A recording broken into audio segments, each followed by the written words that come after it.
Qual a diferença de entrega entre um assessor fee-based e um assessor comissionado? Tem diferença? Não tem diferença? É só um modelo de remuneração que muda? Fica até o final do vídeo que você vai entender tudo sobre assessor fee-based, assessor comissionado, remuneração e principalmente a entrega que cada um leva até o cliente final. Para a gente avaliar qual que é a entrega que um assessor financeiro, um assessor de investimento ou um consultor entrega para o cliente final, a melhor referência que a gente tem no mundo é um índice da Vanguard que vem sendo atualizado e vem sendo acompanhado pela empresa, que se chama Advisors Alpha, que é um índice que foi criado em 2001, está sendo atualizado basicamente desde então, teve uma atualização agora em 2024, onde ele avalia realmente onde o assessor entrega valor para o cliente final. Esse índice traz basicamente 5 grandes variáveis, tá, pessoal? Eu vou mostrar aqui para vocês, acho que depois o time aqui pode até colocar na tela, são 5 variáveis. Coach comportamental, rebalanceamento de carteira, alocação da carteira, eficiência tributária e retirada eficiente. E aqui, pessoal, é importante a gente entender que o mercado de investimento brasileiro trabalha até hoje é basicamente alocação da carteira e rebalanceamento da carteira quando faz bem feito. E esses dois indicadores são os que menos geram resultado para o cliente final.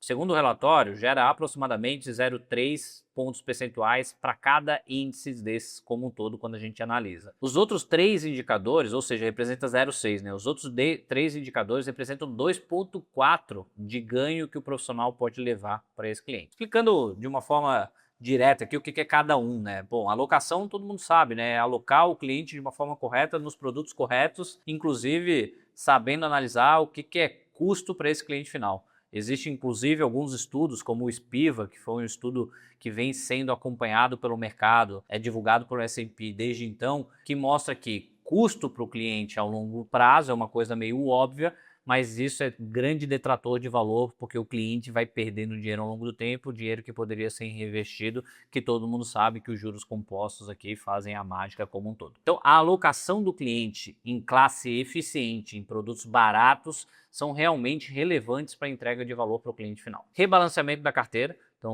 o profissional estar próximo do cliente, rebalancear o cliente no momento certo, no time certo, na classe de ativo correta, gera 0,3. Mas, de novo, esses não são nem de perto os maiores ganhos que são levados para o cliente. O maior ganho é coaching comportamental, que segundo estudo pode gerar até 200 bips, ou seja, 2% de ganho para o cliente, que é basicamente impedir o cliente de comprar coisa ruim, impedir o cliente de vender no momento errado, impedir o cliente de fazer algum problema financeiro na vida dele. Poucos assessores ainda conseguem realmente ser esse CFO, essa primeira ligação do cliente, quando o cliente quer comprar uma casa. Pô, você impediu o cliente de entrar numa dívida errada, de entrar num consórcio merda, de entrar num produto ruim. Pô, é o papel do assessor. Você fazer isso, você tem um ganho significativo para o seu cliente. E todos os outros ganhos comportamentais de guardar dinheiro, educação financeira, isso no Brasil, na minha visão, inclusive, é um ganho muito maior do que o que está mensurado no relatório do mercado americano, que é, obviamente, subdimensionado pela educação financeira que eles têm lá perante o que é no Brasil. E existem os outros dois ganhos aqui. Eficiência tributária, que é realmente auxiliar o seu cliente a ter uma eficiência tributária, usando fundo de previdência, utilizando alocação de ativo para fazer a sua estrutura de uma forma tributária mais barata, fazendo planejamento patrimonial sucessório para avisar a sucessão e todos os patrimônios e todo eventualmente imposto de renda para esse cliente. Uma das coisas que eu menos vejo acontecer, eu vejo poucos assessores ainda trabalhando, é auxiliar o cliente como ele paga menos imposto em determinado período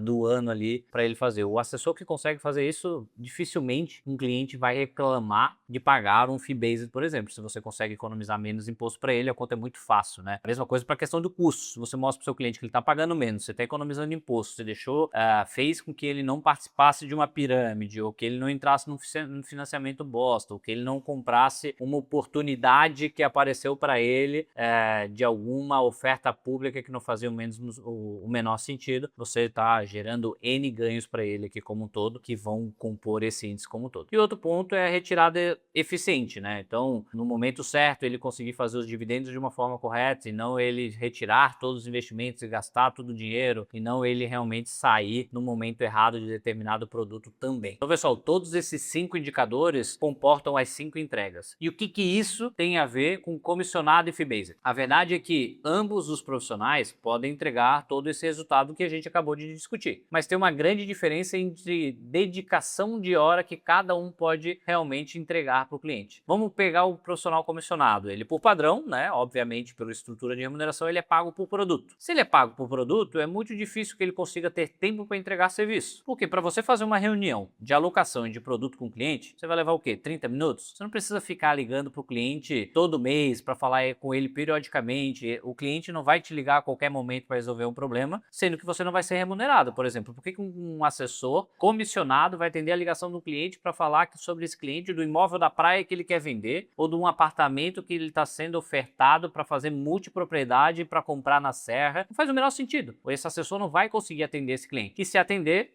vai ser uma ONG, né? Ele basicamente não está ganhando por esse trabalho. Já o assessor fee-based, ele tem uma diferença. Ele entrega serviço. E é só por isso que ele consegue fazer esse tipo de trabalho para o cliente final. Então, a diferença entre o assessor comissionado e fee-based é, ambos podem entregar esse resultado, mas um não consegue ser remunerado pelo resultado e o outro é remunerado pelo serviço e pela quantidade de horas que ele consegue se dedicar. Uma analogia que eu venho fazendo é a analogia do médico de plano de saúde e do médico particular. O médico de plano de saúde, você vai entrar numa consulta, vai ser atendido em 15, 30 minutos, ele vai te prescrever alguma solução rápida e você vai sair da sua consulta e vai entrar outra pessoa para ele continuar te atendendo ali. Já a consulta particular, um especialista, você vai entrar, ele vai dedicar 1 hora e meia, às vezes 2 horas para entender o seu caso, para resolver o seu problema e você vai ter um acompanhamento periódico com esse médico. Só que você vai pagar mais por esse médico e, consequentemente, esse médico vai te entregar mais. Então, a diferença do assessor comissionado para o assessor fee-based e a sua entrega está pela quantidade de horas que ele consegue se dedicar. Existe um outro estudo no mercado americano que é feito pela Kitces e pela Cerulli, se eu não me engano.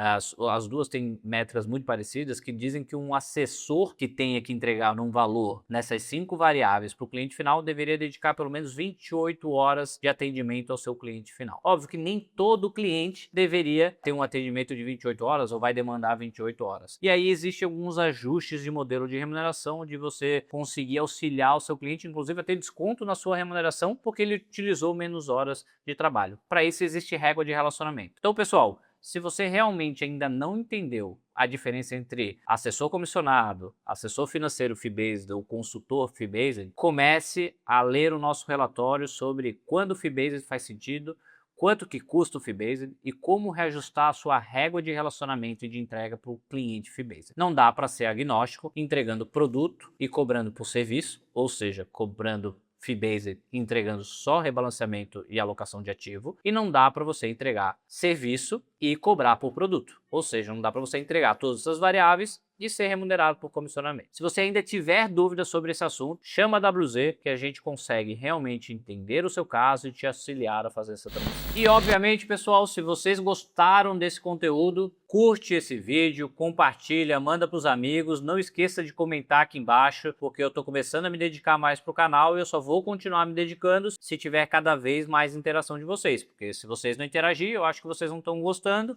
e eu vou priorizar outros canais, outros conteúdos e outras coisas. Então eu espero que vocês tenham gostado, quero fazer cada vez mais esses conteúdos com mais qualidades para a gente discutir o que importa no setor. Inscreva-se no canal, ative as notificações e me siga nas redes sociais. Lá no Instagram, @FelipeMedeiros com 2S.